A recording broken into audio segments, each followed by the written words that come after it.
विधानसभा शीत सत्र के दूसरे दिन प्रवीण दटके ने नागपुर महानगर पालिका से एनआईटी को बर्खास्त करने की मांग की है।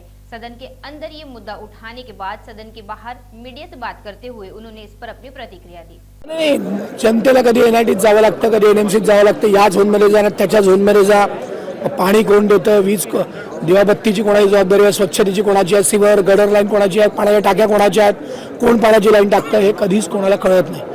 कोण रस्ते खोदताय, कोण टाकताय, कोण नवीन करताय, हे सांगायला अडचण नाही की एखादं काम एनएमसी करते आणि त्याचे बिल एनआयटीत निघतात, एखादं काम एनआयटी करते त्याचे बिल एनएमसीत निघतात, अशा पण गोष्टी घडल्या आहेत। त्यामुळे सगळं जर सोडायचं असेल तर देवेंजींनी मान्य केलं होतं, देवेंजींची भूमिका होती, त्यांनी बरखास्ती केली होती, पण महाविकास आघाडीचं विचित्र सरकार आलं आणि ती पुनर्जीवित झाली। ती परत एकदा बरखास्त करावी, एनआयटीला शहराबाहेर 25 किलोमीटरचे जे एनएमआरडीएचं काम आहे ते द्यावं आणि महानगरपालिकेला शहरातलं काम द्यावं।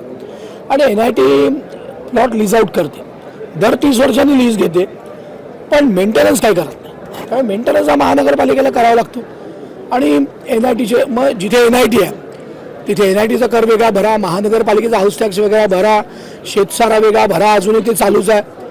त्यामुळे जनतेला याचा त्रास होतो। त्यामुळे तो त्रास वाचवायचा असेल तर एनआयटी शहराबाहेर एनएमआरडी एनआयटी शहराबाहेर 25 किलोमीटर आणि महानगरपालिका शहरात असावी, म्हणजे सुसूत्रीकरण होईल, एक संस्था विकास करेल, एकाची जबाबदारी होईल, अकाउंटेबिलिटी होईल।